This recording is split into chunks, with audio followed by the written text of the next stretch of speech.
روزے کی تاریخ کے حوالے سے علامہ اسماعیل حقی رحمۃ اللہ تعالی علیہ لکھتے ہیں کہ ملک تحمور الثالث حضرت آدم علیہ السلام کی اولاد سے تیسرا بادشاہ ہوا ہے. اس کے دور میں قحط پڑا تو بادشاہ نے اپنی رعایا کو سیاسی حکم نامہ جاری کیا کہ جو صاحب ثروت لوگ ہیں وہ ایک وقت کا کھانا کھائیں اور ایک وقت کا کھانا بچا کر قحط زدہ علاقوں میں بھیجیں تاکہ ان دکھیوں کی مدد ہو سکے. قوم نے سیاسی حکم نامے کو قبول کیا اور انسانی ہمدردی پر مشتمل اس بات کو دل و جان سے مانا اور ایک وقت کا کھانا کھایا اور ایک وقت کا کھانا اپنے قحط زدہ بھائیوں کے لیے بچایا. اس قوم کی اس ادا کو اللہ نے پسند کر لیا اور وقت کے نبی پر وحی ہوئی کہ اس قوم کی اس ادا کو ہم عبادت قرار دیتے ہیں. تو اس طرح روزے کی فرضیت ہوئی. علامہ حقی علیہ الرحمہ نے روزے کی تاریخ کے حوالے سے اسی قول کو نقل کیا. پھر ہر نبی پر روزے فرض کیے گئے. قرآن مجید کی یہاں نص موجود ہے کما کتب علی الذین من قبلکم. یہ تمہارے اوپر بھی ہی فرض نہیں کیے گئے بلکہ تم سے قبل جو امتیں گزری ہیں ان پر بھی روزے فرض کیے گئے. حضور رمضان المبارک کے روزوں کی فرضیت سے قبل عاشورے کا روزہ رکھتے تھے، لیکن ہجرت سے 1.5 سال بعد 2 ہجری کو حضور علیہ السلام پر رمضان کے روزے فرض کیے گئے. اس طرح حضور کی زندگی میں کل 9 رمضان آئے فرضیت روزہ کے بعد. ان میں سے 7 رمضان 29 کے تھے اور 2 رمضان 30 کے تھے. اور یہ بات ذہن نشین رہے کہ زیادہ تر رمضان 29 کا ہوتا ہے. اور یہ بھی ساتھ ساتھ ذہن نشین رہے کہ روزے 29 ہوں یا 30 اللہ پورے 30 کا ثواب عطا فرماتا ہے. یہ امت محمدیہ پر اللہ تعالیٰ کا احسان ہے، کرم نوازی ہے. روزہ فرض کیوں کیا گیا؟ کیا وجہ تھی کہ مسلسل 1 مہینہ بھوکا اور پیاسا رہنے کا حکم صادر ہوا؟ مالک نے کس طرح چاہ لیا کہ میرا بندہ بھوکا بھی رہے اور پیاسا بھی رہے؟ جو 70 ماؤں سے زیادہ پیار کرتا ہے اور ایک ماں گوارا نہیں کرتی کہ میرا بیٹا بھوکا رہے، وہ سارے کام چھوڑ کے پہلی فرصت میں دودھ دیتی ہے. بیٹے کے لیے ماں جن جن مراحل سے گزرتی ہے وہ کسی سے مخفی نہیں. بیٹے کی تعلیم کے لیے زیور بیچنا پڑے تو ماں اس سے بھی گریز نہیں کرتی. وہ کیا کسی شاعر نے کہا تھا کہ شہر میں آ کر پڑھنے والوں بھول گئے ہو کس کی ماں نے کتنا زیور بیچا ہے. بیٹے کے لیے اس کا پیٹ پالنے کے لیے کسی کے گھر کے برتن مانجنے پڑے تو ماں اس سے بھی گریز نہیں کرتی. اللہ نے اس کے سینے میں وہ تڑپتی ہوئی ممتا رکھی، وہ محبتوں کے امڑتے ہوئے جذبات رکھے. میں کہا کرتا ہوں آج کوئی شے ڈھونڈنے نکلو تو شاید ہی کوئی چیز خالص ملے، لیکن ماں کا پیار آج بھی خالص ہے. ماں کا پیار آج بھی کھرا اور سچا ہے. اس کے سینے میں مالک نے محبت ہی اتنی رکھ دی ہے کہ جس کو دنیا کے کسی ترازو پہ تولا نہیں جا سکتا. وہ ایک شاعر ہوا تابش، اس نے ماں کی محبت کو چند لفظوں میں بیان کیا. وہ کہتا ہے مدت ہوئی میری ماں نہیں سوئی تابش، مدت ہوئی میری ماں نہیں سوئی تابش، میں نے ایک بار کہا تھا مجھے رات کو ڈر لگتا ہے. کہا بچپن میں میرے منہ سے نکلا تھا امی مجھے رات کو ڈر لگتا ہے. میں اب بوڑھا بھی ہو گیا ہوں، میری ماں اسی خیال میں رہتی ہے کہ میرے بیٹے کو کہیں ڈر نہ لگ رہا ہو. یہ ماں کی محبت ہے، یہ ماں کا پیار ہے. ماں کا نعم البدل کیا، ماں کا تو بدل بھی موجود نہیں ہے. علامہ اقبال کی جب والدہ انتقال کر گئی تھی تو ان دنوں کے اندر وہ دیار غیر میں تھے تو انہوں نے ایک طویل مرثیہ لکھا جو آج بھی کلیات اقبال کی زینت ہے. اس کا عنوان ہے والدہ مرحومہ کی یاد میں. اس میں کہتے ہیں آہ وطن میں ہوگا اب کس کو میرا انتظار، کون میرا خط نہ آنے سے رہے گا بے قرار، آرزو لے کر تیری خاک مرکت پہ آؤں گا، اب دعائے نیم شب میں کس کو میں یاد آؤں گا، کون پچھلے پہر اٹھ کے دعا کرے گا. استاد سے بھی تو کہنا پڑتا ہے نا حضور دعاؤں میں یاد رکھنا. شیخ سے بھی عرض کرنا پڑتا ہے اپنی دودھ راتوں میں مجھے نہیں بھولنا. حاجی کو معتمر کو عرض کرنا پڑتا ہے سین حرم میں مسجد نبوی کی بہاروں میں مجھے یاد رکھنا ہے. کبھی ماں کو بھی کہنا پڑا امی دعا کرنا. ماں کے ہاتھ اٹھے رہتے ہیں اور یہ بات ذہن نشین کر لیں جب ماں کے ہاتھ اٹھ جائیں تو اجابت کے سارے دروازے کھل جاتے ہیں. اور یہ نہیں ہے کہ ماں رابعہ بصریہ ہو تو پھر ہی دعا قبول ہوتی ہے. اپلے تھاپتی ہوئی ماں گوبر سے بھرے ہوئے ہاتھ بھی اٹھا دے اللہ کے عرش کو جنبش دینے کے لیے وہ ہاتھ بھی کافی ہوتے ہیں. ماں جب بولتی ہے تو اس کے لہجے میں جبریل بولتا ہے، اور جب ماں مسکراتی ہے لگتا ہے جنت کی ساری کلیاں چٹکنے لگی ہیں۔ ماں کے لہجے میں اتنی مٹھاس ہے، ساری دنیا کا شہد نچوڑ دیا جائے اتنی مٹھاس پیدا نہیں ہوتی جتنی ماں کے لہجے میں مٹھاس مالک نے رکھ دی گئی۔ وہ خورشید گیلانی نے لکھا تھا ماں کے عنوان سے، وہ کہتا ہے 5 اسٹار ہوٹلوں میں کھانا کھانے میں وہ لطف نہیں ملتا جو چولہے پر بیٹھ کر ماں کے ہاتھ کی پکی ہوئی چپاتیاں کھانے میں مزہ آتا ہے۔ عالی جناب حضرت صاحب بڑے بڑے اعلیٰ القاب سننے سے وہ حاضر وہ لطف نہیں ملتا جو ماں کی زبان سے اوئے ببلو نکلنے سے لطف آتا ہے۔ ماں کا سینہ محبتوں کا خزینہ ہے، اور ماں کے سینے کے اندر مالک نے اتنا پیار رکھ دیا ہے کہ جس کا دنیا پر نعم البدل کیا بدل بھی نہیں ہے۔ غور کیجئے ماں کے سینے میں اتنا پیار کیوں ہے؟ اس لیے کہ اس نے بیٹے کو جنم دیا ہے۔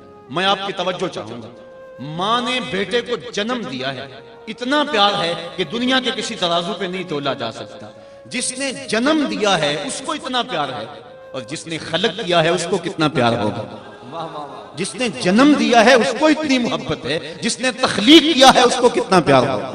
اس لیے کہا نا یا ایھا الانسان ما غرک بربک الکریم الذی خلقک فسواک فعدلک فی ای صورت ما شاء رکبک۔ انسان اس رب کو بھول گیا ہے۔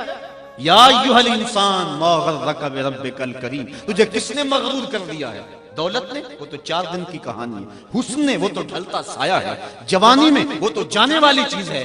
وہ چیز تو بتا، اس کا نام تو زبان پہ لا جس نے تجھے کریم رب سے غافل کر دیا، الذی خلقک، جس نے تجھے پیدا کیا۔ کتنا بڑا احسان ہے۔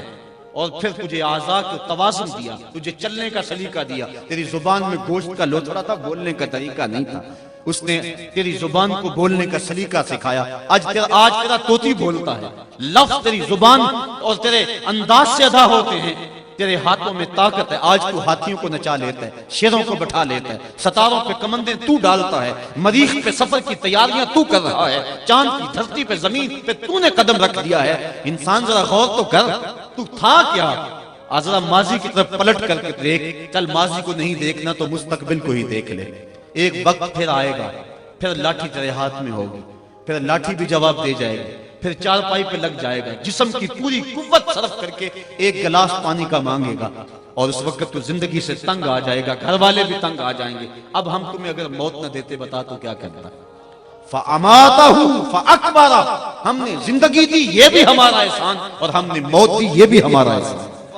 تو ڈاکٹر کو کہتا لگا زہر کا ٹیکہ، سارے تنگ تھے تیرے سے، سارے کہتے تھے اللہ بابے کو پردہ دے دے تو اچھی بات، لیکن تجھے پردہ بھی نہ ملتا، تجھے موت بھی نہ آتی، تو بتا کیا کرتا؟ ہم نے زندگی دی یہ بھی احسان کیا، فَأَمَاتَهُ، اور موت دی یہ بھی احسان کیا۔ اچھا کتا بھی تو مرا تھا، گھسیٹ کے روڑی پہ ڈال دیا۔ جانور بھی تو مرے تھے، گھسیٹ کے روڑی پہ ڈال دیا۔ تجھے بھی اگر روڑی پہ ڈال دیا جاتا تو کیا کر سکتا تھا؟ تو تو مردہ تھا، بے حس تھا، کیا کر سکتا تھا؟ لیکن ہم نے کہا نہیں، ہم نے وفا نبھائی تیرے ساتھ۔ کہا اسے غسل دو، اس کے سند پہ خوشبو ملو، اس کو چٹے لباس میں کفن دے دو، اور اس کو پھر 4 آدمی اٹھائیں، اور کہا تیز نہ چلنا میرے شاہکار کو کہیں جھٹکا نہ لگے۔ اور پھر آج ہم نے تجھے تکریم دی، ہم نے تجھے عزت دی، امام کعبہ ہے وہ بھی پیچھے کھڑا ہے، تجھے آگے رکھ دیا۔ تو نے ہمارے ساتھ کیا کیا اور ہم نے تیرے ساتھ کیا کیا۔ ذرا ماضی کی طرف پلٹ کے دیکھ لے، تجھے پھر بھی شرم آئے گی، ذرا آگے جا کے دیکھے تجھے پھر بھی شرم آئے گی۔ یا ایھا الانسان ما غرک بربک الکریم، بتا تجھے کس شے نے خدا سے غافل کر دیا۔ اور پھر اب بلا بھاگے ہوئے کبھی کوئی یوں آواز دیتا ہے؟ سکول سے بچہ بھاگ جائے تو اس کو پکڑا جائے تو اس کا سلوک اس کے ساتھ کیا کیا جاتا ہے؟ غلام بھاگ جائے تو اس کو کیسے آواز دی جاتی؟ جو بھاگا ہوا ہے اس کو آواز دے رہا ہے یا ایھا الانسان، او بھاگے ہوئے انسان پلٹا۔ اور کہیں فرمایا قتل الانسان، یہ مر جانا انسان کتنا ناشکرا ہے۔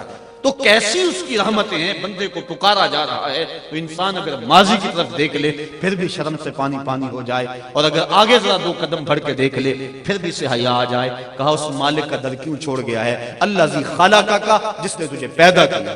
توجہ کیجئے، جس ماں نے جنم دیا وہ تو گوارا نہیں کرتی کہ میرا بیٹا بھوکا رہے، وہ تو گوارا نہیں کرتی، سارے کام چھوڑ کے پہلے دودھ دیتی ہے۔ بیٹے کے لیے کسی گھر کے برتن مانجنے پڑے اس سے بھی گریز نہیں کرتی۔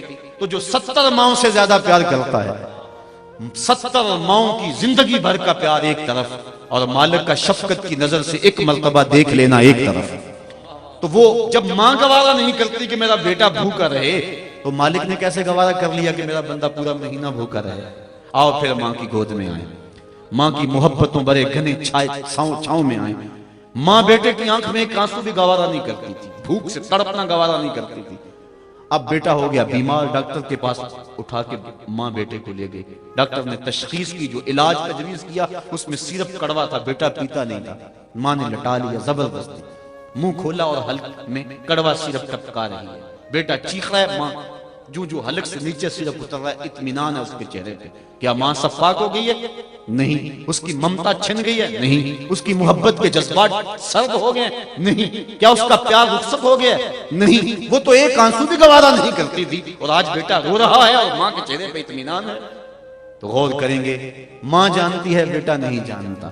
ماں سمجھتی ہے چند لمحوں کی تکلیف ہے، لیکن نتیجہ شفا کی صورت میں ہوگا۔ اس لیے مالک بھی نہیں چاہتا کہ میرا بندہ بھوکا رہے، لیکن اس کے باوجود کیوں چاہ لیا؟ لعلکم تتقون، میرے بندوں تمہیں تقوی کا نور مل جائے گا، تمہیں تقوی کی دولت نصیب ہو جائے گی۔ اب سوال یہ ہوا، کیا بھوکے اور پیاسا رہنے سے تقوی ملتا ہے؟ تقوی کی دولت بھوک سے ملتی ہے؟ تو آئیے شیخ فرید الدین عطار سے پوچھتے ہیں۔ اور اس سے قبل ایک اور بات طے کر لیں، ہمارے دو دشمن ہیں جو ہمیں جادہ مستقیم سے بھٹکانے کے لیے دن رات کوشاں محنت کر رہے ہیں، ایک نفس اور دوسرا شیطان۔ اب نفس بڑا دشمن ہے یا شیطان بڑا دشمن ہے؟ تو شیطان تو انسانوں کو گمراہ کرتا ہے، جب شیطان خود گمراہ ہوا اس کو کس نے گمراہ کیا؟ اس وقت تو کوئی دوسرا شیطان نہیں تھا، وہ نفس تھا جو شیطان کو بھی لے ڈوبا۔ آنا خیر منہ، جس نے اندر سے سر اٹھایا، اور شیطان کو شیطان بنانے والا نفس ہے۔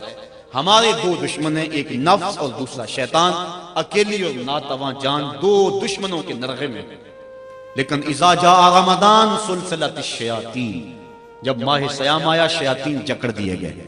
دو دشمن تھے، ایک دشمن باندھ دیا گیا۔ یہ جو مسجدوں کو پھاٹک کھل گئے اور قرآن کی تلاوت ہونے لگی، یہ شیطان کے بند جانے کی وجہ سے ہوا، اور پھر بھی گناہ ہو رہے ہیں، یہ نفس کے موجود رہنے کی وجہ سے ہے۔ دو دشمن تھے، ایک بند گیا، دوسرا دشمن موجود ہے۔ اب یہ نفس، اس کو کس طرح رام کیا جائے گا؟ چونکہ اگر نفس قابو میں آ گیا تو شیطان کچھ نہیں کرے گا۔ شیطان باہر کا چور ہے، نفس اندر کا چور ہے۔ ہمارے دیہاتوں میں جب کبھی چوری ہو جاتی ہے تو لوگ اندازہ کرتے ہیں کہ چور کہاں سے آیا، بوڑھے آدمی بیٹھ جاتے ہیں دانشور لوگ، لیکن ایک نقطے پہ سارے متفق ہوتے ہیں کہ کوئی اندر کا بندہ بھیتی موجود ہے۔ اتنی دیر تک چوری نہیں ہو سکتی جب تک کوئی اندر کا بندہ موجود نہ ہو۔ یہ شیطان اتنی دیر تک حملہ نہیں کر سکتا جب نفس ساتھ شامل نہیں ہوتا۔ اب شیطان کے چھٹنے سے قبل ہم نفس کو قابو میں کر لیں تو شیطان چھٹ بھی گیا تو کچھ نہیں کر سکے گا۔ اب نفس کا علاج کیسے ہوگا؟ تو آئیے شیخ فرید الدین عطار کو پوچھتے ہیں۔ پہلے یہ میں بتانا چاہوں گا کہ شیخ فرید الدین عطار ہیں کون؟ علامہ اقبال کے روحانی مرشد ملا رومی رحمۃ اللہ تعالی علیہ کا ایک شعر ان کے تعارف کے لیے پیش کرتا ہوں۔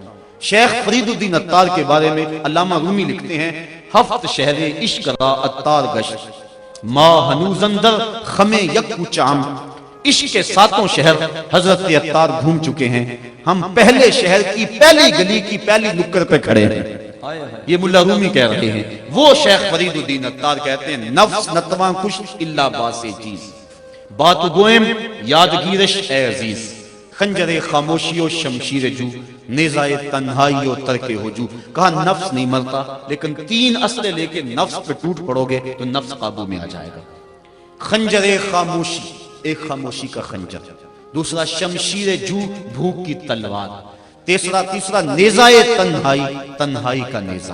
تو یہ اسلحے ہیں، اگر ان سے نفس پہ حملہ آور ہوں گے تو نفس قابو میں آئے گا۔ تو جو بھوک ہے وہ نفس کو رام کرنے کے لیے بہترین ہتھیار ہے۔ اور آقا کریم صلی اللہ علیہ وسلم نے بھی ارشاد فرمایا، اے جوانوں کے گھروں، تم میں سے جو طاقت رکھتا ہے وہ نکاح کرے، اور جو نکاح کی طاقت نہیں رکھتا وہ روزے رکھے، چونکہ روزے قاطع شہوات ہیں۔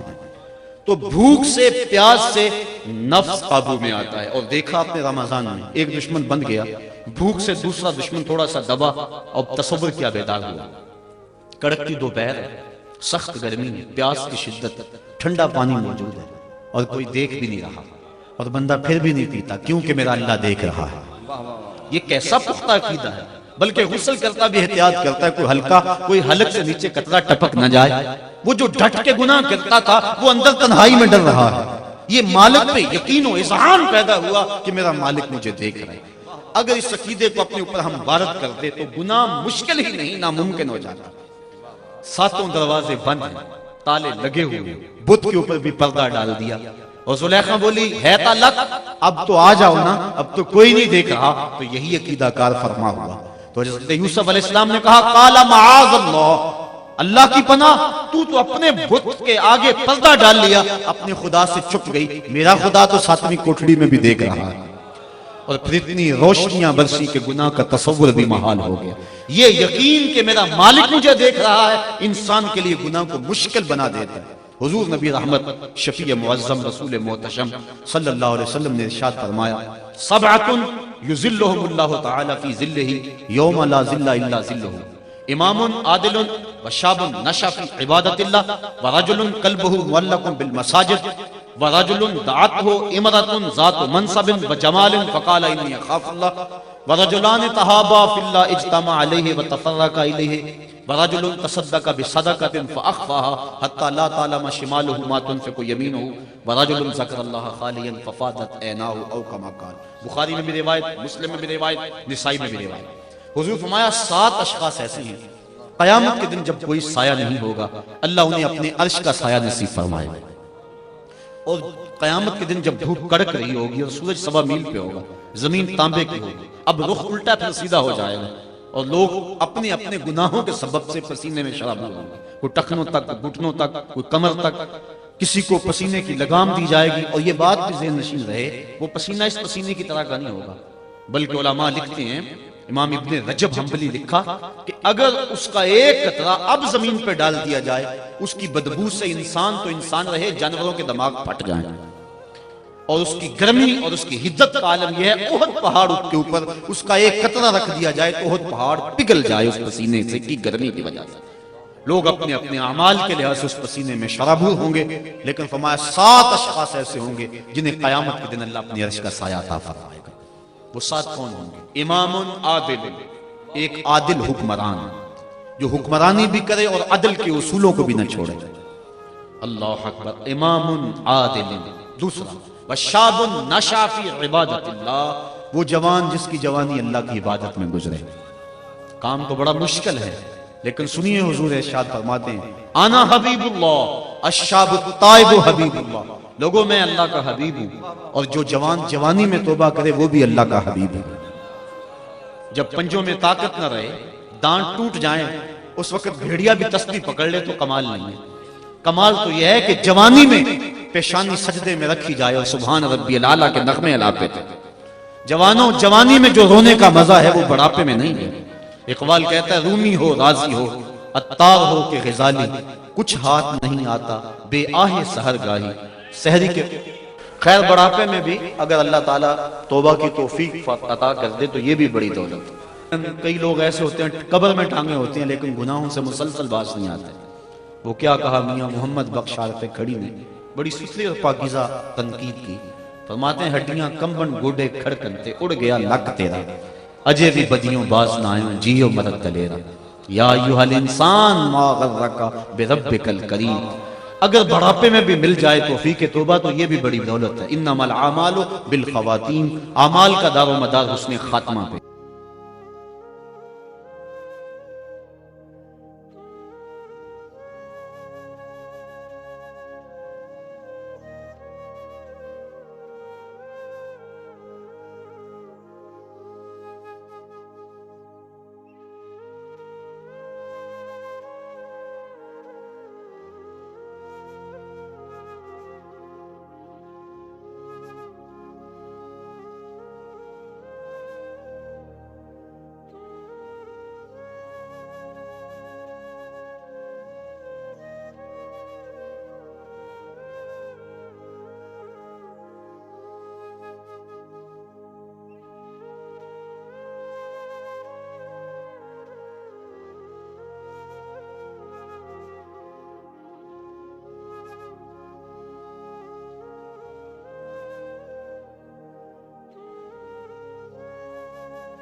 اس کا حسن جو ہے وہ بہت زیادہ تھا.